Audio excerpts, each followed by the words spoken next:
Today's build is an Arduino controlled LED lamp made with WS2812B LEDs. It has a capacitive touch button to change the mode and a piezo buzzer to let you know when it senses the button touch. It's USB powered with 5-volt DC from any common USB plug.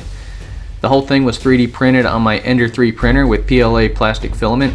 The 3D design was made in Tinkercad.